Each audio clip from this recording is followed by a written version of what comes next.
something out there, it just does well, and I get these comments of people who are talking about it and being interested in it. It just, warms my heart. It makes me feel like I did something.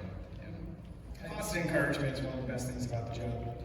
Even if a video doesn't do well, you read those comments of people that appreciate what you put out there, and it just, it just brightens my day, for sure. So. And sometimes it even goes deeper than that.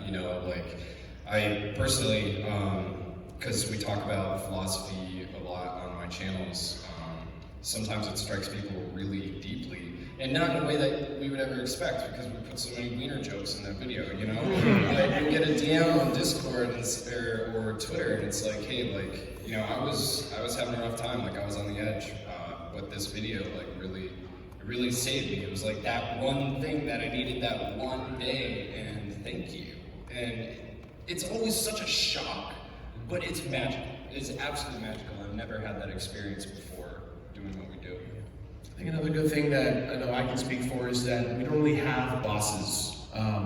We are self-employed, we are entrepreneurs, so that's the nice thing, right, is that all of you guys probably have daytime jobs that you're not happy with and you're struggling because of a coworker or a boss pushing you around, and I think that's one of the best things about it too, is that we get to go, hey, you know what, this is me, this is my creative genius, this is what I want to do, and I get to do this and make some money while doing it. And it's very empowering to create something and feel like, wow, I now can just continue to keep doing what I want and really follow my dreams and passions. And not everyone gets to do that in this industry, and we're lucky in that we get to really enjoy doing that. And we get to wake up at 1 in the afternoon if we want to. Some of us do. Some of us do. Some of us don't sleep. We were drunk and in our underwear. It's great. Never done that. Hashtag no pants. I've never been happy with working someone else's work. You know what I mean? Even jobs that are like fine, like even kind of fun. I never feel satisfied if it's just like, like I'm an employee or something. Like I've only ever been happy doing my own creative thing. And so that's what's so good about it, is it's just like, I'm my own boss. I'm like, especially with this, I love talking. I'm talking, video games, videos, puppets, everything. He's a real person. Come on, let's be real. Puppets are people too. It's every facet of everything that I like, writing and everything, and so it's a dream come true. Yeah. Absolutely. It's very true. I think another good thing that I love is the fact that I can't speak for all of us, but in my relationships online, I've been able to make some of the bestest of friends doing the same thing that I'm doing, as well as work with some companies that I never thought I'd ever work with. I never thought I'd be in a Nintendo commercial. I never thought I would be in a Sega commercial, or really working with any of these big companies, just because I was a guy who made a YouTube video that just loves video games. And I think the fact that publishers and game creators are looking at YouTubers and streamers and mixers and Instagrammers and TikTokers and biters, and it's just weird, it's a lot. And the fact that they're just going, oh, we want to work with these creators because they're passionate and their audience cares a lot. That's just a really great thing that not everyone obviously gets to have that relationship, but I'm sure you feel that way whenever you get to interview a developer on Bounty Break. It's the best thing in the world, honestly. The guys from Gearbox, I got to work with them. Yeah. Found out that one of the developers was a fan of the show, and so he kind of pulled some strings to get the developers on the episode of Bounty Break. That was wild. Yeah. In Pokemon, in Pokemon Let's Go Eevee Pikachu, one of the master trainers is named after me, and that freaked me out when I got to that point, because I had no idea that was me. And the internet was like, that's not you, it can't be you. And I was like, no one in the world spells their name the way that I do. So I've never met anyone who spells their name like my name. And sure enough, I got an email last month actually from the translator who was like, hey, that was me. Yes, it was a reference to you. And I was like, that's just a really cool thing that like just happened because I made something and the developers and the company were like, yeah, that's really cool, we should integrate it. It's just weird where it can take you. Very weird, yes. Even like right here is a weird place. Yeah. There's a lot of good things about doing YouTube. There's also a lot of bad stuff too, which I do not want this panel to be nothing but bad stuff. So let's try and Ease into it. Ease into it. Okay. So who's got something bad to say about what it's like to create content online? If you want, I can kind of go off of what you just said, where it's like, it's nice to be recognized by companies, but to get to that point is very difficult. Because like, I send out an email to a company, sometimes they write back, sometimes they don't, sometimes they're like, who are you? I had to actually make like a physical business in my home state to be just recognized by people as like, I'm a legitimate company. I have an LLC that I set up. Well, I set it up for multiple things, but I really wanted to set it up just so people could take me seriously as a YouTuber.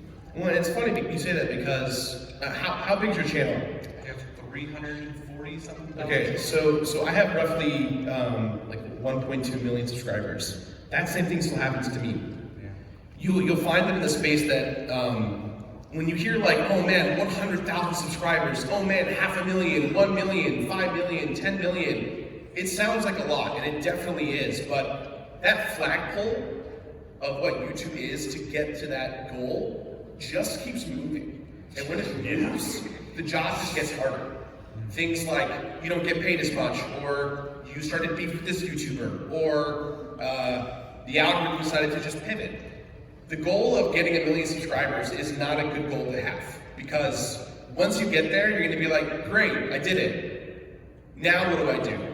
10 million, 20 million? Sure, that's a great goal to have, but once again, once you get there, the flagpole is gonna move.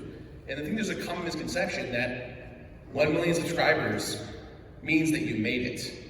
And that's not necessarily the case. It never stops being a ton of work. Yeah. In fact, probably even more Always the that way. bigger you get. Yeah.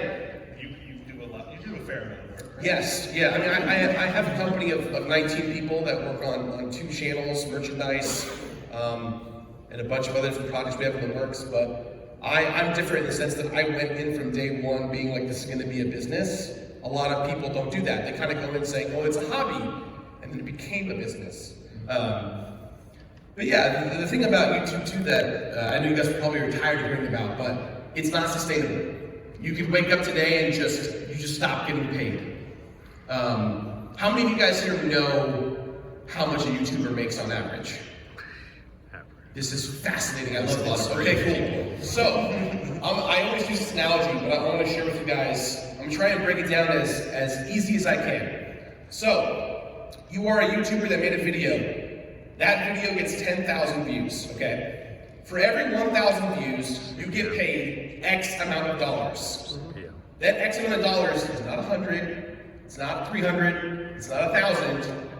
It's $1, $3, $7, $10. So, let's say that you are a YouTube gaming channel a couple years ago when YouTube did not want to partner with creators. Excuse me. So, this 10,000 viewed video, let's say you get a Coca-Cola ad, and the Coca-Cola ad says that YouTube's gonna give $25 for every 1,000 views. So times 10, 250 bucks for a 10,000 viewed video. That's pretty good. Let's break it down. So, that's what YouTube gets paid. YouTube takes half of that. So that 250 now becomes 125. Okay, sure. Let's go further. It turns out that out of all people who watched that 10,000 views, 5,000 views were using ad block. So now that 125 is now what, like 75 bucks, 80 bucks, something like that. I had a math. 60 bucks. Math was hard. From there, you're with a multi-channel network, like Maker Studios or Machinima or whatever it was, and their contract with them is they take 50%, 30%, 40%. So now at the end of the day, you're a 10,000 view video, you got 20 bucks, 30 bucks, 40 bucks. And that's being generous that someone decided to pay at a $25 CPM. Yeah, that's not happening. Because that never happens. When everyone's like, the apocalypse is here, it's January, the worst month on YouTube. It's because like the CPMs are like $1, $2, $3. You break that down, a video will make no more than 35, 40 bucks, no matter how many views it gets. And then we're self-employed, so depending on where you live, a little thing called income tax. Income tax, absolutely. 1/3. Right? So, a lot of that stuff people are afraid to talk about because as the bigger creators go, they're like, I don't want to talk about not my thing because it's going really well, and if I share my information, it's bad. Whereas everyone else is like, Patreon, merch, Twitch, more Patreon, merch, Twitch, Patreon, merch, Twitch, Patreon, merch, Twitch, and you go crazy because you just feel like you're talking about the same 3 things over and over and over again. And half of you guys are like, we get it, you vape, you're on Twitch, we know, we know. Jesus, we'll buy a shirt someday, we get it. To attest to what you're talking about, so me and Arlo did a panel at PAX West about 2 years ago now? Yeah. And I told people what I make on YouTube, and about 8 people got up and walked out. So I have a channel with 955,000 subscribers, and in order to keep that channel afloat, it takes 4 people working full time. We need to put out somewhere between 2 to 3 videos a week. They all need to be between 10 to 20 minutes, and I'm on food stamps. So that 1 million subscribers, it really depends on what kind of channel you do, what kind of videos you make. If you're making Nintendo videos, you're making more money than if you're doing videos on something like Mortal Kombat. It's very dependent on what you are, and then there's the other thing where the adpocalypse, which is like now this legacy awful thing that happened on YouTube. Some people didn't get hit at all. Like I remember specifically watching videos during that time, and some people were like, yeah, I never got demonetized once. I don't think, Derek, you were one of those guys that never got hit, right? Demonetized? Yeah, during the adpocalypse specifically. Not during the apocalypse, but the Mortal Kombat episode, that guy hit. So when the apocalypse hit us, we lost 1/3 of our views the next day and never got them back, ever. Oh yeah, Every so single we were a little confused on this. So I wasn't getting like yellow dollar signs during that time. But yeah, there was a significant decrease in income. It's awful. So I think the big beast in the room, elephant in the room, is the algorithm that you hear everyone talking about, right? Everyone's like, oh man, this big bad algorithm that no one knows how it works, it's exhausting, and why do they keep saying the word algorithm? It sounds fake. Kind of is, but essentially the algorithm is this code that is embedded into YouTube to determine the success of a video. And in the beginning days of YouTube, a lot of creators figured out how to manipulate this code to build a channel from the ground up successfully. So for instance, there was this big boom in the early 2010s called Reply Girls, where these girls with low-cut shirts would basically just rip content from other creators and talk about them. And you'd have the content playing. Eventually this became reaction videos, which is now a lot different. But there was clickbait, extreme clickbait. And so YouTube said, oh, we're paying out views based on clicks. That's not good. Let's change it and now make it about watch time. So now when someone watches a video's success is determined by how long the viewer watches the whole length of the video. That's why we had a big boom in things like Let's Plays, documentary videos. Any video that was over 10 minutes was getting surfaced a lot because a lot of you guys kept marathoning them. If you watch a series Let's Play from your favorite Let's Player, you're gonna watch 300 episodes of Minecraft. That YouTuber's channel is going to blow up. That's why everyone was doing Minecraft videos. That's why everyone was doing Gmod videos and GTA videos. Eventually, that watch time algorithm changed because once again, someone figured out how to exploit it. And so over the years, that exploitation niche, someone finds out how to manipulate it and they exploit it, and then everyone just does the same thing to the point where now there's anywhere from 8 to 12 algorithms that determined how successful your video is based on the first 24 hours of it coming out. No joke, I went to a YouTube Gaming Summit and I got to last year and I got to ask questions with developers and how this whole thing works. They explained to me there's 8 algorithms that take place in the first 24 hours of you creating a video. The algorithm changes every hour to do something else, whether it's surfacing it to recommended, making sure there's no swearing in the video, making sure there's no extreme violence in the video, making sure that it's the appropriate length if it can get recommended, making sure that you didn't steal content from other creators. And once it kind of does this checks and balance, it then shows the viewership, hey, this is what you want to look at. And then it changes, and it changes, and it changes. So if you're a creator who's making great content, awesome, that's fantastic. If you're a creator who's making good content and then one day it stops, what are you supposed to do? What you made yesterday may not work tomorrow. It's a true fact that none of us know how to stop. Because for every channel that has 1 million subscribers, there's probably 10 to 20 to 30,000 who also have 1 million subscribers. There's just too many creators out there to surface for everyone. Yeah. So specifically YouTube gaming, one of the things that we have to do constantly is think about what game we're covering. Mm-hmm. Five Nights at Freddy's for some people, that was like their career for a long time. That's just because you put out that video and they get a lot of views on that game, and so they just keep making them, and it actually kind of undoes their channel. If Mike, if you want to talk about that? You want to talk about Five Nights at Freddy's? Yeah. Oh God. So, if you guys know Treesicle, obviously you know for a while we did quite a lot of content on a game called Five Nights at Freddy's. And before that we did videos on everything from Metroid to Uncharted to Halo to Mario and Red, and really did a lot of character-focused videos where our main show at the time was called The Story You Never Knew. And then, this was before I got on the channel.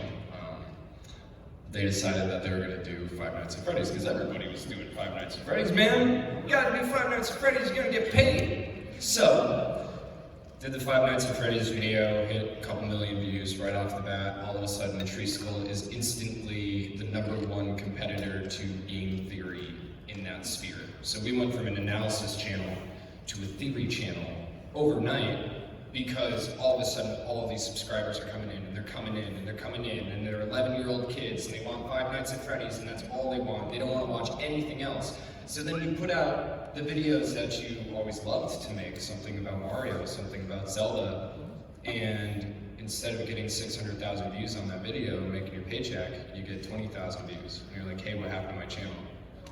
Where'd everybody go? So you pissed off all the people who liked you and respected you for what you did before, invited in a bunch of people that only want one thing from you now and don't know you from a brick in the wall, and you're stuck with it.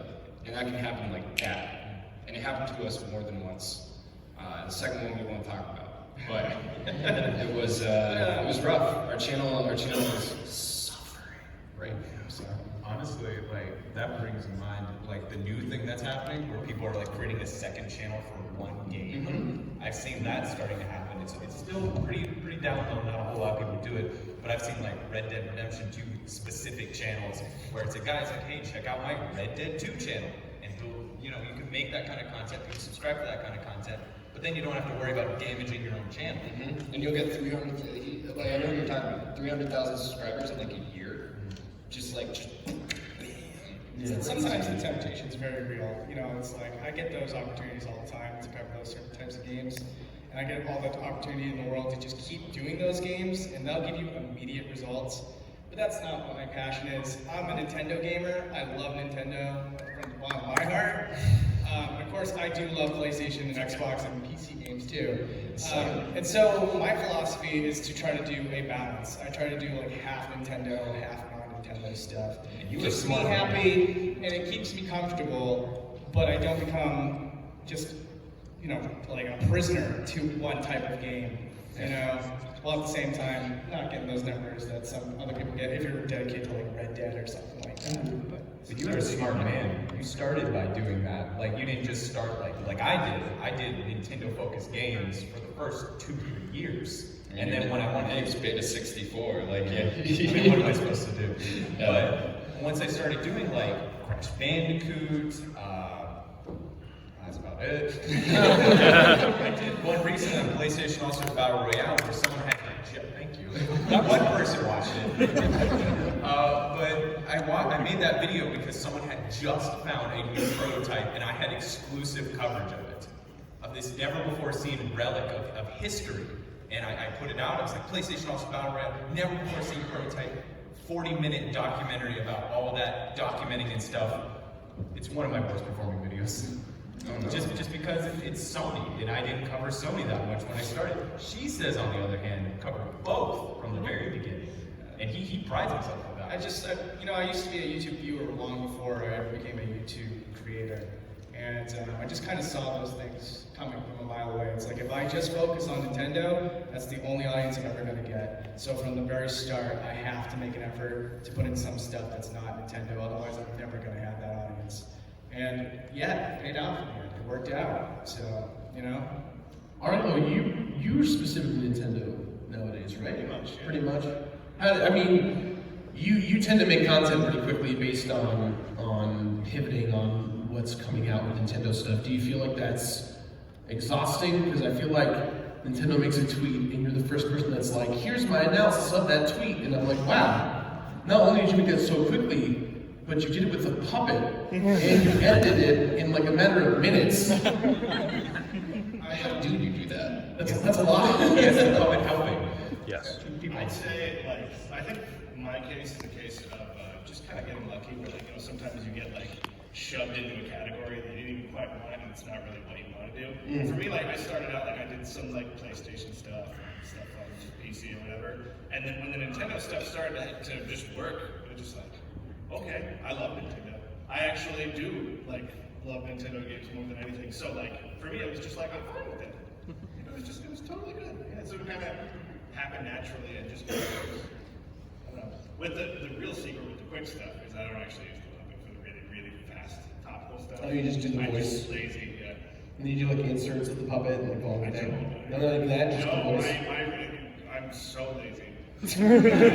Theater of the non-puppetry. When it's got to go fast, it's just, let's go, right? Gotcha. You got, the smart people are the ones who Be do lazy. There's a it. lesson for you. Be lazy. Before we switch over to the ugly, I want to talk about one last thing from the bad. The work hours. We never stop working, hands down. I know it's a twofold situation, right? People who don't know what YouTubers do, they think it's like guys and girls in their underwear, like just recording a video all day and then messing around. That's Video games. playing video games aside. That's maybe 10% of it. There's so much more that goes into the work when it comes to editing, promoting, advertising, working with companies. Editing takes hours, depending on who you are. On the other side of the coin, the conversation of like, well, you're just a nerd who doesn't just get a real job. Yeah. It's like, well, that comment. it's like, well, that's great that you can say that, but I actually have a job doing this, and a lot of people do, and the get a real job thing doesn't work anymore. That would have worked in, 10, 15 years ago, but nowadays there are people who just make money by making a mobile game, right? Like anyone can, in this day and age, in 2020, you can make a business doing almost anything and succeed in it. But like most things, that success doesn't always last. And so I think the reason why YouTubers and streamers in general are putting their hearts and souls into their projects is because they want to do this for as long as they can, which creates an immense amount of pressure, which leads to burnout. I mean, I've been doing this for almost 9 years, and I haven't once taken a break. And I only make when I'm building bigger and bigger, so that one day when I do stop, when I do take a break, that it all just exists, and I'm okay. But I've been working for this since the beginning. Not everyone else gets to do that. They have to go, great, this video got 1 million views, how do I make the next one get 2 million, or how do I even get half of that? It's a complicated mess. So Jirard, let me ask you this real quick. Yeah. You're a weekly show. How would you feel if you had to put out an episode only once every 2 weeks? If I had the ability to complete one game every other week and make a video about it, No, well, like as the algorithm is, yeah, how comfortable would you be putting out only 2 episodes a month? absolutely not. Right. Beginning of this year, so on my channel I do 8 videos a month. 6 of those videos are main completionist type content. The other 2 are like kind of up in the air, whatever we decide to make in the office that week kind of content. And like top 10s or the battle square, whatever we're inspired by. This year we said, we're gonna go ahead and scale it back and do 6 videos a month. And then when we do a 7th or 8th video, it's going to be a different video that has a different vibe to it, that is a lot more premium, that feels like The Completionist, but with a twist. In me doing that, it's been 2 months. My channel has dropped 45% in views. And all I did was, and I just didn't post 2 videos. That's all that's changed this year. YouTube demands that if you start doing well, you better keep it up. You have, it's a treadmill, and if you misstep, and you fly off of it. Yeah, It's crazy. My channel started off getting successful on a weekly basis, and then over time, competition started coming in, and they were picking up things that I wasn't picking up. And I realized it's like, okay, I got to put more work into these videos. I have to look under every corner, get everything that I can possibly find, and make this a definitive video, so that I can't be usurped. Is that right? But the problem with that is that requires more work, and so it's scaled back from once a week to twice a month. And you know, I'm not going downhill or anything, but I'm pretty stagnant. And I was trying to look at what I was doing differently and what was the problem. And so I did a little experiment. Fans of the show probably remember a video that I did. And I was trying to get back to weekly episodes by getting more people on. And that was the issue. Because once I started doing weekly episodes again, views were much better per video. And also the viewership on old videos were increasing as well. As soon as I stopped doing that, it just went back to being not as good as it should be, and not growth, not real growth. So Growth is the big thing. So the pressure to put episodes out on a frequent basis and a consistent basis can lead to burnout really easily if you're just a one-man show. And a lot of YouTubers, especially gaming YouTubers, have to deal with that frequently. So we feel all this pressure all the time, and all we can really do and say without acting like we're going to start a union and riot and protest YouTube, because we can't do that, because YouTube is an open platform. Anyone can just upload a video. And it's not anything that they can do. They're running a business, and so are we. But I think the thing that we try, and that's why we don't talk about it that often, and that our result to that is to go, Patreon. You can support the show. It's like every dollar counts, everything counts. There are videos that we have created that have taken $3,000 to $5,000 to $7,000 to make, and that video will have made $100, and it will continue to make $15 for the rest of its life every year. And it's like, well, without Patreon, that would be impossible.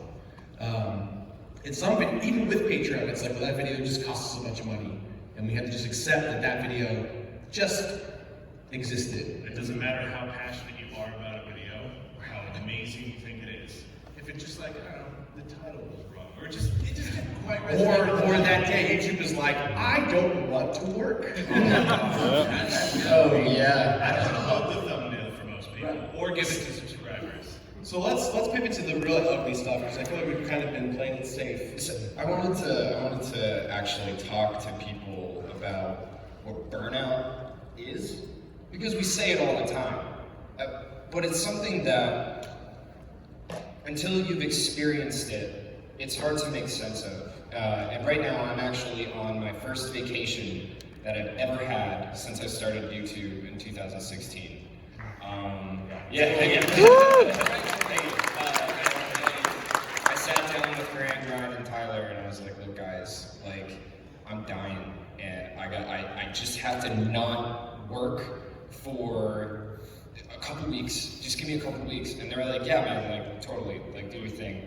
But it's like for the past 4 years, I have written 1 to 3 5-page scripts every single week, and made at least 2 videos every single week, whether that's editing, actually being in those videos, and on Bonsai Pop, I'm the main face of that channel.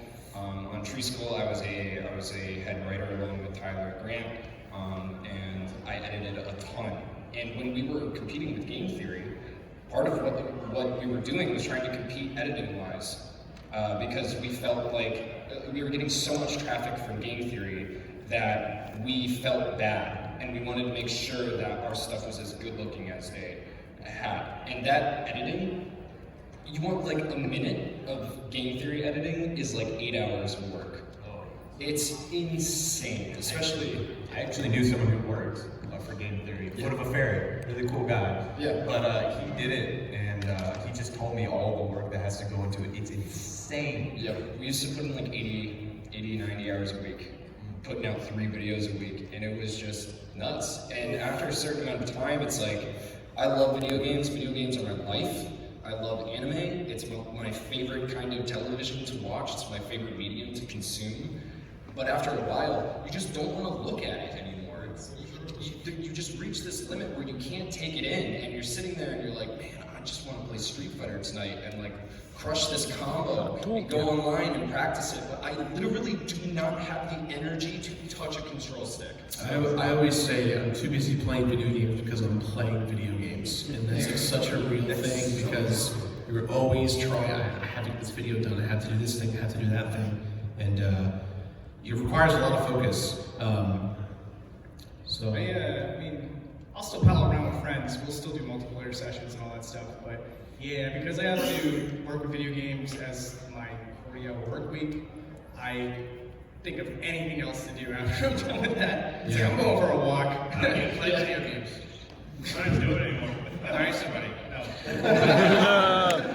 Try so hard. Yeah, I've got 2 kids at home, so like when you've got kids, it's like you get done with your work day, and it's like it's family time. Yeah. You can't just go in a room and play video games all day. So like when I'm lucky and both kids are asleep by like 8 p.m., I get like 2 hours, and that's about what I spend. 0 time with my wife at all. Like just none. Just be like, yeah, go away. I'm playing video games. That's what I get. And that's the other thing too, is like, you know, I have a beautiful girlfriend at home. I know she's watching. Hi, love you. But she, like, I work at home. She works at home, and she feels like she never gets to see me because I am just on the computer, like, just cutting and editing, writing. That's weird. Imagine living in the same house, being 25 feet away from somebody, and feeling like you never get to spend any time with them because they are always working. It's tough. This panel's been very lethargic for me. Just being able to hear people like, you don't understand it. that's a common misconception too. I mean, doing YouTube in the bubble we do it in, you start to realize that people around you are all suffering in the same way. We just don't communicate to each other because we're just too busy. So when we take the time to go, hey, how are you feeling about this? How are you feeling about that? We can go, yeah, this is how we feel. This is what we're doing. And it requires us to talk, and we don't talk because we're too busy making videos to talk to each other. But it is nice when we do. Like, there is definitely a certain sense of community. Like, one of the reasons that I started YouTube was because I wanted to meet like-minded people. That was what I wanted to do, because I live in an area where there aren't a lot of people out there like me. And when I finally did, it was exactly what I thought it was going to be like. Like, I met Ant at TMG, we had a great time. Bradley over there is like one of my favorite people in the world. And Tendrew and I shared a hotel room at TMG, had a great time. Bradley, way in the back, has been awesome. All these guys. You know a lot of guys named Bradley. Actually, well, Brad, Spanky Box. Where are you? I saw you sneak in here later. There he is. Oh, there's Bandy over there too. Hi, got a lot of cool people in the audience. Yes, like Tendrew. So they either all agree with us or they're all like, these motherfuckers are crazy. They wanted to hear us complain. They're like, yeah, talk about it, dude, talk about it. Yeah, it's great. Like there's just such a sense of camaraderie, and especially in the gaming community. But it's nice. It's nice to finally get together and talk about it. So we got about 17 minutes left. I want to spend the next 7 minutes talking about the true ugliness of what it is to be a creator online. And in the last 10 minutes, we're going to open the floor to you guys to ask questions to us. So yeah, let's talk about the ugly, the worst things about the job that... I want to do an ugly kind of. Do an ugly.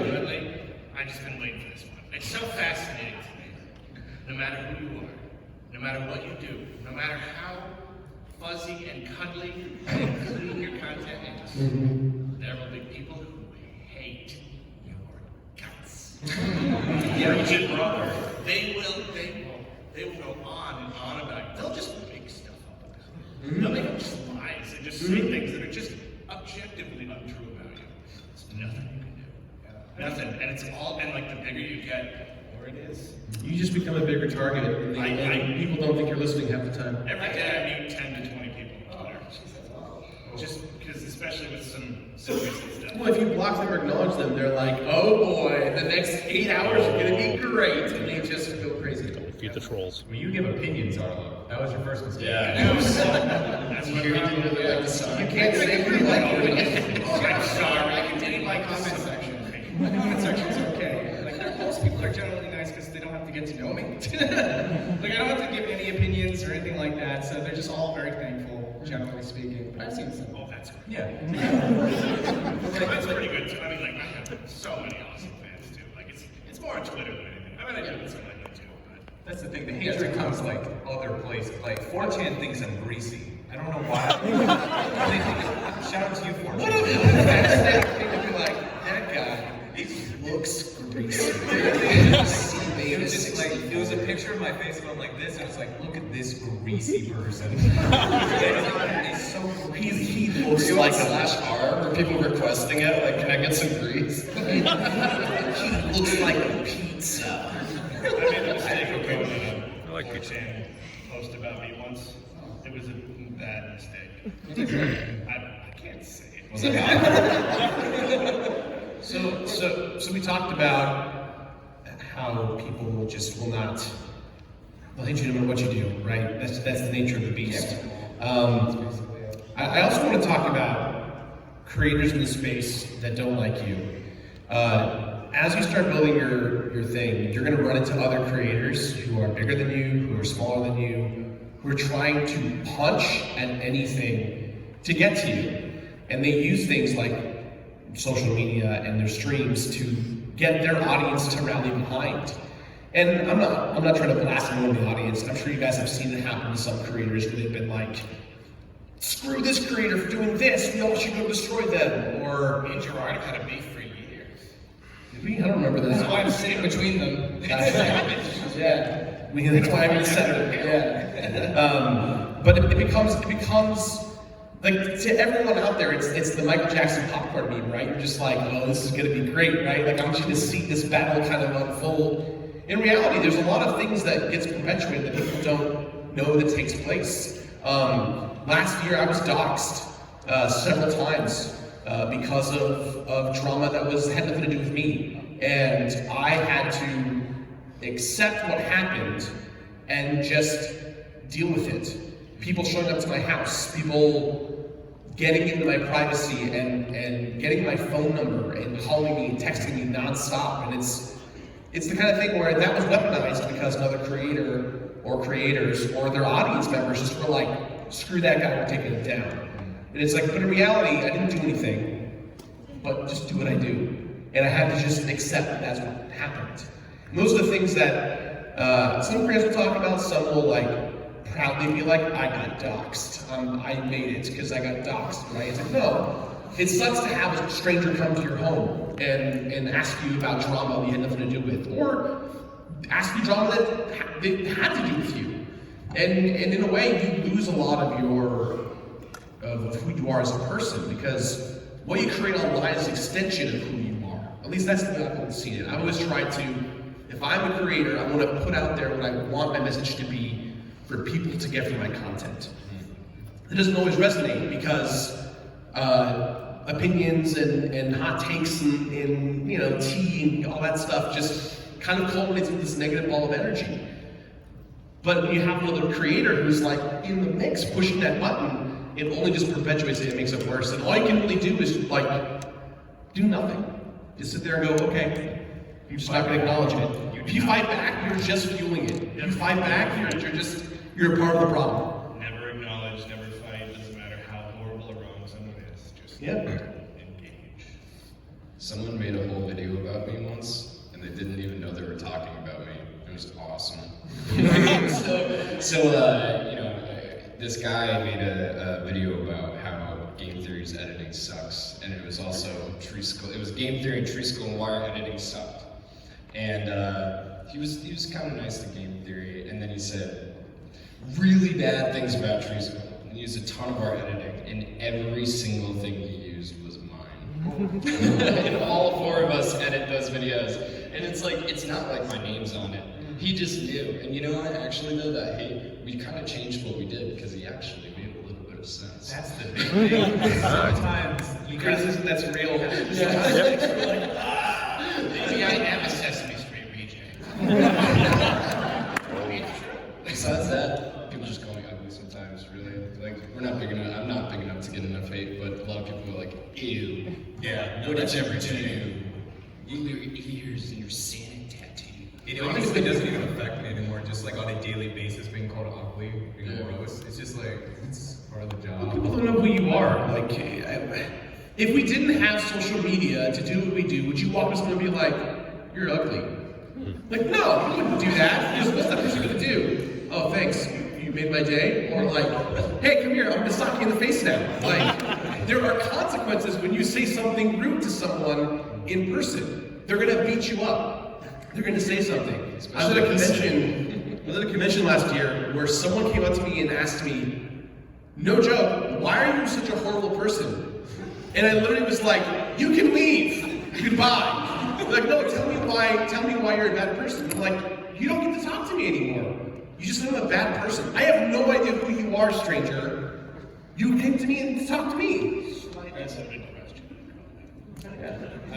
After my first panel here at PAX East, actually, someone came up from behind me while I was talking to my fans and stuff, and he said to me, he was like, "Hey, you're that face that I click off of when I see it in the video." And like I turn around and he just like starts darting away. I was like, He was just being honest, bro.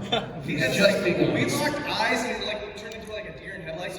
Oh, this isn't a YouTube comment section. Bye. See, this is why I'm not in the video. That's why you got the puppets coming out. All right, so we have about 9 minutes left. If you have a question, please calmly walk up to here. If not, we can just okay. We got questions. Sick. Answer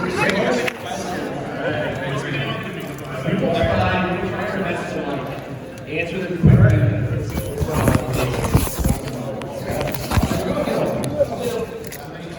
Hey Brian. So I have a question about collaborations like between multiple YouTubers. Kind of like, what's like the general process behind that? Like is there any anxiety? Like for me personally, I think like if I gave my footage to someone else, like their evidence, like I'd be worried about like how I'd be portrayed. Like, is there anything? Yeah, we're all gonna have different philosophies on how to handle that. Especially, I'm sure with you have like a script, and you just have to read the script, maybe. And maybe just I do all the work so that the creator doesn't have to do a thing, other than just say, I agree with That's the best way to actually make it happen, because I do very few collabs, and I wish I did, but like, it's so complicated. Yeah. Like, and you have two completely different styles. There's two things I do. One is I respect the person's time no matter what. So I keep their workload very, very light. The other is I got two different types. I got one where it's the people that can actually contribute to the show in some way. Like, oh, I had this program, and I'd be like, great, come on the show. Do you have a YouTube channel? Let's do something together. The other is like someone, if I had like Arlo on the show, I'd be like, Still waiting for Pikmin 3 episodes coming soon with Arlo. But what I would do in his case would be I'd send him like a little notepad document saying like, this is generally what's going to happen. Say this the way that you'd want to say this, and then just send it back. And then he can get his personality into the video while explaining what's going on in the episode. You can do a whole panel on that question. Yeah. Thank you for your question. Hi, Mr. Ben here. Just a quick question. When your channels were growing, was it always just gradual, or was there like a oh there moment when you just gradual? Mario 64 was my oh dang moment. And that was written about on Kotaku, and that was oh dang, I need to sit down and I have a heart attack moment. So in 2015, I did a lot of when the Wii U was kind of on its way out, and no one was covering Wii U games. I was a champion of the Wii U, and so I talked about how I loved Star Fox Zero, I loved Mario Maker, and overnight my channel went from like 500,000 subscribers to almost like 750,000. It was like my channel tripled, or like I'd say a quarter in size, just grew again. And then it stopped again because YouTube changed the algorithm the next month. So yeah, it's typical stuff. You have good months, you have a lot of bad months. Alright, thank you, gangs. Yeah. Just like here and there. Cool. Yeah, take Mario with me. Hi. So it seems like Patreon is like pretty open and cool about being like, hey, people pay you money, you should do a thing. Yeah. That's cool. It seems like that could be a problem wherein people might take advantage of that, and eventually that could be an issue, and then Patreon could cease to exist. Sure. What's the move when that happens? Amazon wish list. Subscribe star. I don't remember the name of it, but I know Yes, that's it got you got bought by Patreon now. Yeah. I think I don't. The amount of money that Patreon's making right now as a company, they're venture capitalist funded, so they're not going anywhere. What I will say though is that there is a bigger problem, and it's that there are too many creators on the platform who are using Patreon.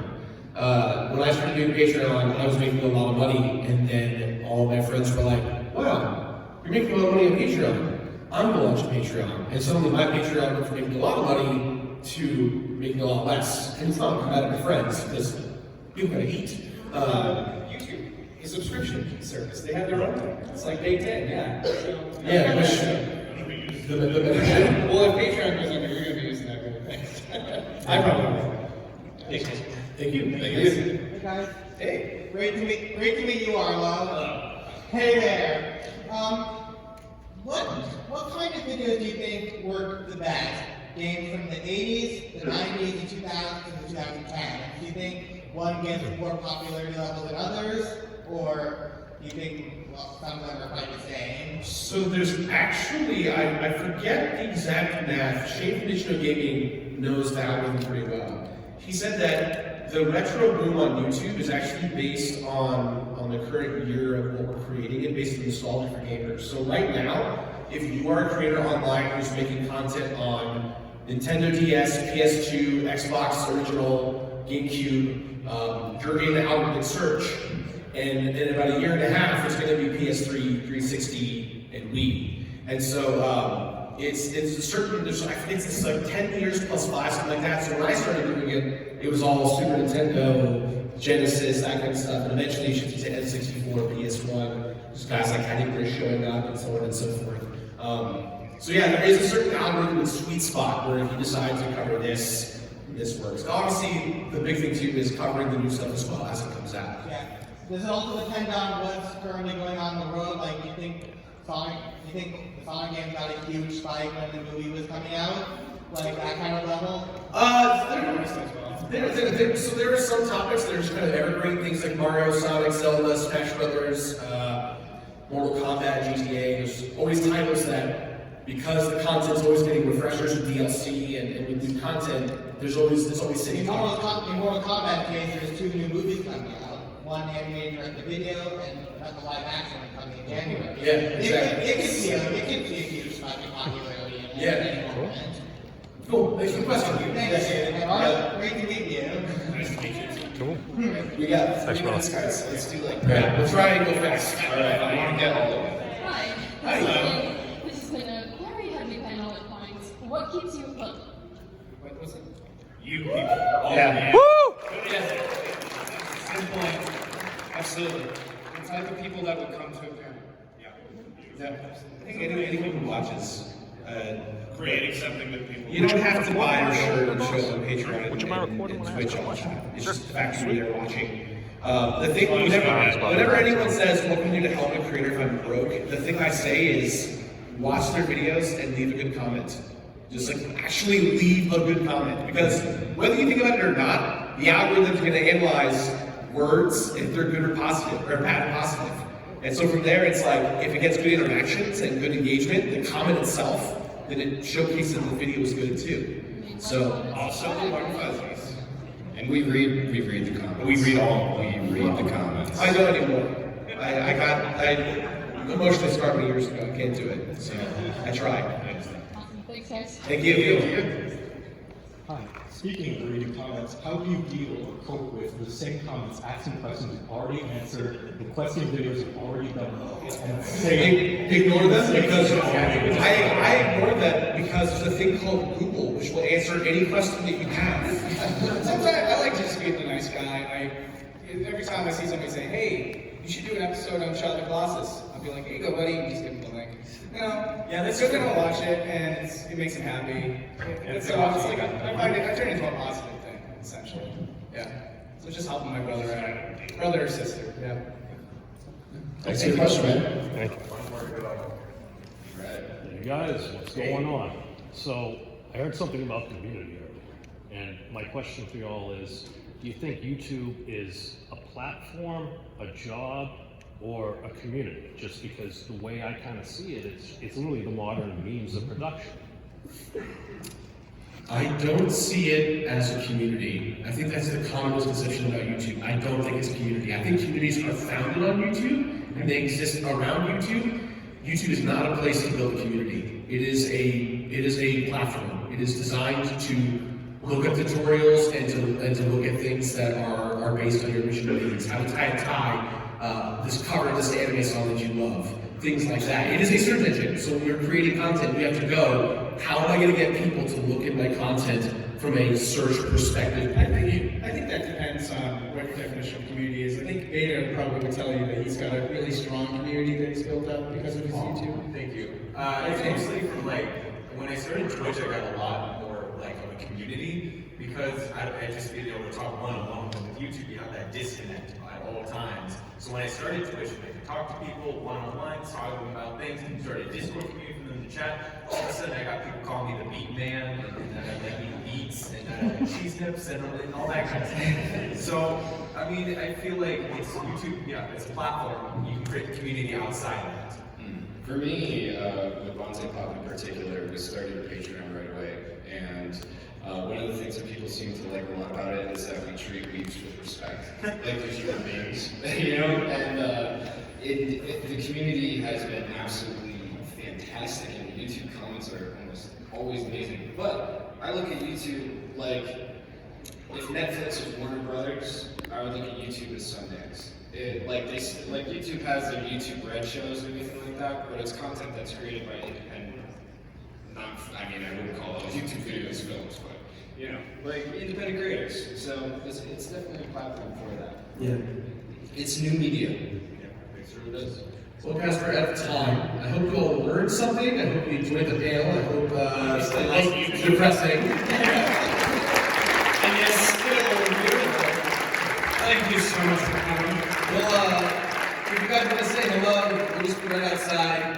Hopefully we don't murder anyone in the process. Well, thank you guys very much. Thanks for coming. Yeah. Thank you. Awesome. Good man. Appreciate it.